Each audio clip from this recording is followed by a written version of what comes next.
15 বছর ধরে তো ফ্রিডম অফ এক্সপ্রেশন বলে বাংলাদেশে কিছু ছিল না, বাক স্বাধীনতা ছিল না। সো এখন স্বাধীনতা পেয়ে হচ্ছে, হয় না, আমরা হয়তো একটু বেশি বলছি, জানা দরকার।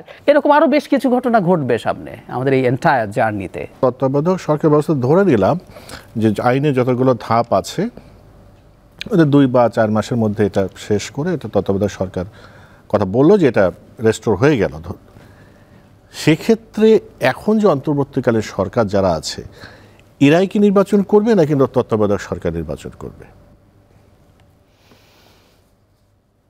এটা তো ইন্টারেস্টিং প্রশ্ন।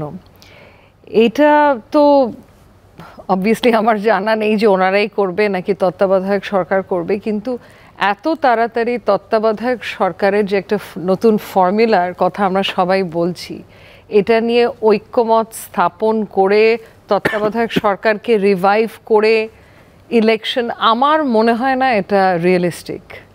তো আমার মনে হচ্ছে যে অন্তর্বর্তীকালীন সরকারের অধীনেই হয়তো আগামী নির্বাচন হবে এবং এর পরের থেকে তত্ত্বাবধায়ক সরকার ব্যবস্থা অধীনে হবে, রাজনৈতিক সরকার আসার পরে।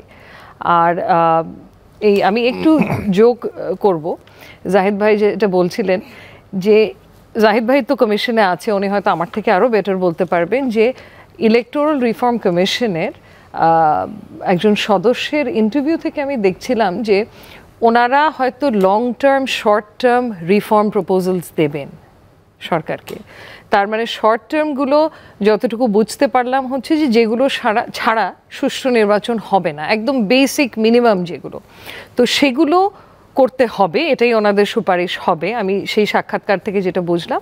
এবং লং টার্ম যে সুপারিশগুলো আছে এগুলো হয়তো নির্বাচিত সরকার আসার পরে বিবেচনায় নেবে। তো সেক্ষেত্রে মানে ইলেকশনের আগে কিছু সংশোধন তো করতেই হবে, চাপ তো থাকবেই রাজনৈতিক দলগুলো থেকে এটা নিয়ে। তো এটা তো স্বাভাবিক চাপ থাকাটা, যেটা জাহিদ ভাইও বললাম যে এটা কিছু দূর একটা নেগোসিয়েশন স্ট্র্যাটেজি। আমি 6 মাস বললে এটা হয়তো 1 বছরে গিয়ে হয়ে যাবে, না হলে আরও সময় লাগবে। এবং এগেন এগুলো সব তো আমি তো যতদূর বুঝতে পারলাম সংস্কার কমিশনের প্রস্তাবগুলো আসবে এবং এগুলো সব ঐক্যমত কমিশন যেটা গঠন করা হচ্ছে তাদের সামনে থাকবে এবং তারা পলিটিক্যাল পার্টি বলেন বা অন্যান্য সংশ্লিষ্ট যারা আছেন সবার সঙ্গে একটা ঐক্যমত স্থাপন করার চেষ্টা করবে। প্রথমত কি কি রিফর্ম প্রয়োজন ইমিডিয়েটলি করা যায় সেগুলো হয়তো বাস্তবায়নে চলে যাবে এবং কি কি এখন করা যাবে না, কারণ এই ব্যাপারে ঐক্যমত স্থাপন করা সম্ভব হয়নি। কারণ যেটা জাহিদ ভাই বললেন যে এখন তো মতের কোনো শেষ নেই, মানে যেই দিকে তাকাচ্ছি different perspectives, different views, which is brilliant. এটা তো আমরা 15 বছর ধরে তো ফ্রিডম অফ এক্সপ্রেশন বলে বাংলাদেশে কিছু ছিল না, বাক স্বাধীনতা ছিল না। সো এখন স্বাধীনতা পেয়ে হচ্ছে, হয় না, আমরা হয়তো একটু বেশি বলছি, জানা দরকার, বাট তাও এই বলাটাও প্রয়োজন। তো এইসব বিবেচনায় নিয়ে ঐক্যমত স্থাপন করেই শর্ট টার্ম যেগুলো অ্যাবসলিউটলি নেসেসারি সেগুলো বাস্তবায়ন করেই নির্বাচনে চলে যাবে, এটাই আমার এক্সপেকটেশন এবং আমার মনে হচ্ছে সেদিকেই যাচ্ছে। জাহিদ রহমান, আপনি কি মনে করেন যে এই অন্তর্বর্তীকালীন সরকারই আসলে নির্বাচন করবে নাকি তত্ত্বাবধায়ক সরকার, নাকি ইনারাই তত্ত্বাবধায়ক সরকারের রূপ নেবে? আমি মনে করি এই অন্তর্বর্তী সরকারই নির্বাচন করবে, কারণ তত্ত্বাবধায়ক সরকারের যে স্ট্রাকচার হওয়ার কথা সেটা হচ্ছে। আর আমি তাত্ত্বিকভাবে যদি ধরে নেই তত্ত্বাবধায়ক সরকার ফিরে আসলো, আমরা তত্ত্বাবধায়ক সরকার গঠন করলাম না, এই সরকারই নির্বাচন করলো, আমরা আগামী সরকারের কিন্তু এই সরকারের বেশ কিছু কাজকে র্যাটিফাই করতে হবে।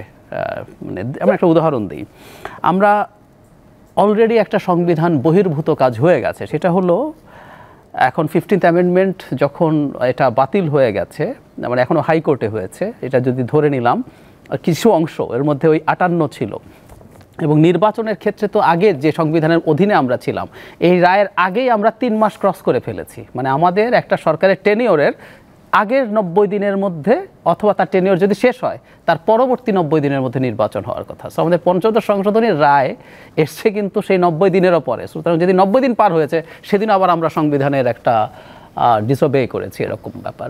এরকম আরও বেশ কিছু ঘটনা ঘটবে সামনে আমাদের এই এন্টায়ার জার্নিতে।